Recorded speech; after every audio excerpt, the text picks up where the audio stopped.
Om Shanti. Good morning. अभी कई दिनों से मेरी तबीयत सही नहीं चल रही थी तो मैं कोई वीडियो नहीं डाल पाई। तो बाबा ने आज शक्ति दी तो मैंने सोचा अपने भाई बहनों के साथ कुछ शेयर करूं। तो आज का जो मेरा विषय है वो है इच्छा के ऊपर।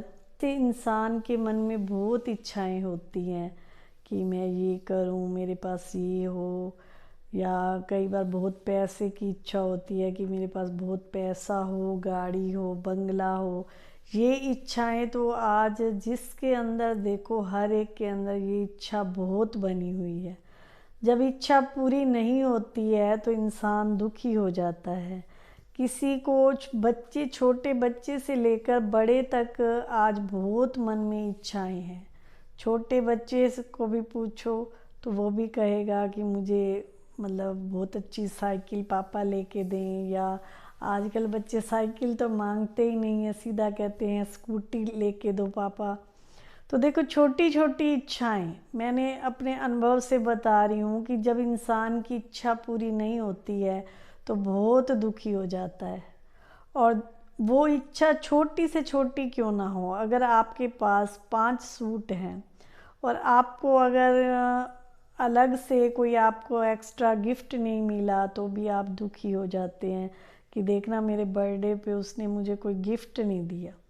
तो देखो छोटी छोटी इच्छाएं जो है इंसान को कितना दुखी कर देती हैं।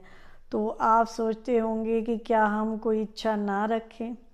इच्छा तो रखिए लेकिन उतनी जिसमें आप समर्थ हो। अगर आपके पास 100 रुपये हैं और आप इच्छा रखें कि मुझे 1000 रुपये की चीज़ लेनी है तो फिर मन दुखी होएगा। किसी को हम जोर ज़बरदस्ती करेंगे, नहीं पापा मुझे तो 1000 रुपये चाहिए, मैंने तो ये 1000 रुपये की चीज़ लेनी है। या हम अपनी मम्मी को परेशान करेंगे, या मतलब जैसे छोटी छोटी इच्छाएं जो होती हैं उतना हम अपने माइंड में सोच रखें जितना हम समर्थ हैं। अगर आपके पास स्कूटी है तो आप सोचोगे कि मेरे पास गाड़ी हो। गाड़ी जिसके पास है वो उससे बड़ी गाड़ी की सोचेगा, जिसके पास 2 हैं वो 4 की सोचेगा, जिसके पास 1 है उससे। तो मैं पंजाबी में एक कहावत भी कहते हैं कि भाई इच्छा जो है ना कदे बंदे दियां होंदियां ना पूरियां, कल्पदा बतेरा फिर भी रहंदियां अधूरियां। कि इंसान की इच्छा मरते दम तक पूरी नहीं होती है।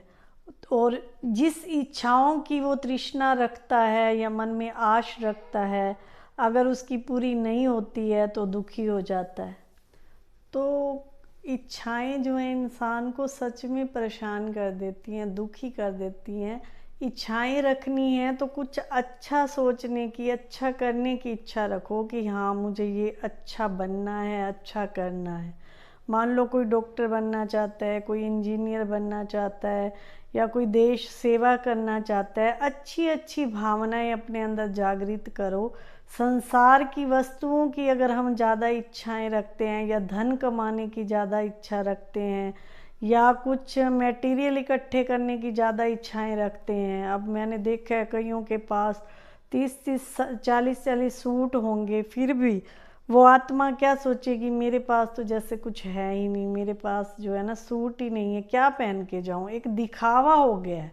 आज मैं देख रही हूँ संसार में जो है एक दिखावा हो गया है, भाई मेरे पास ये है और मेरे पास ये है। एक दूसरे को दिखाने में इंसान लगा हुआ है, जिसके कारण वो ज़्यादा दुखी हो रहा है। तो दिखावा कम करके जो ओरिजिनल है इंसान, जो आप ओरिजिनल हो वैसे बन करके रहोगे तो कभी भी आप दुखी नहीं होगे। ज़्यादा इच्छाएं चीज़ें इकट्ठी करने की, या मतलब ज़्यादा उसके करने की, इस इच्छाओं में ना जा करके एक मन को अच्छी सोच रखिए। मन के अंदर अच्छी सोच जो है हमें अपनी मंजिल तक पहुंचाती है। और एक दूसरे की इच्छाओं की रीस करना, उसके पास ये है तो मेरे पास ये होना चाहिए, उसके पास ऐसी चीज़ है तो मेरे पास ऐसी होनी चाहिए, बढ़ा चढ़ा करके जो आजकल इंसान दिखावा कर रहा है। तो दिखावे को ख़त्म करके अपने ओरिजिनल, देखो पहले भी तो लोग होते थे घर में 6-6 जन होते थे, 10-10 जन होते थे तो भी कितनी खुशी रहती थी। आज घर में सिर्फ 2 जने हैं तो भी घर में खुशी नहीं है। कारण सब चीज़ें हैं, सब साधन हैं, सब सुविधाएं हैं, लेकिन खुशी नहीं है। उसका कारण यही है कि इच्छाएं बहुत हैं। जितना हम अपनी इच्छाओं को कम कर देंगे तो मन जो है हमारा बहुत ही खुश रहेगा और उस परमात्मा के चरणों में भी लगा रहेगा, एक दूसरे से रीस भी नहीं करेगा। तो जो सदा संतुष्ट रहता है उसी को ही सच्चा ज्ञानी, योगी, तपस्वी कहा जाता है। तो मेरी आप सबसे रिक्वेस्ट है कि जो मन की इच्छाएं फालतू चीज़ों की है उसको ख़त्म करके अपने आप को अच्छा बनाने की इच्छा रखिए। मनुष्य जब अपने आप को अंदर से संवारने लग जाता है, अंदर से अपने आप को चेंज कर लेता है, अच्छे गुणों की भावना रखता है, सहयोग की भावना, सद्भावना, प्रेम की भावना, अपनेपन की भावना रखता है, तो उसका जीवन सदा ही खुशमय रहता है। ओम शांति।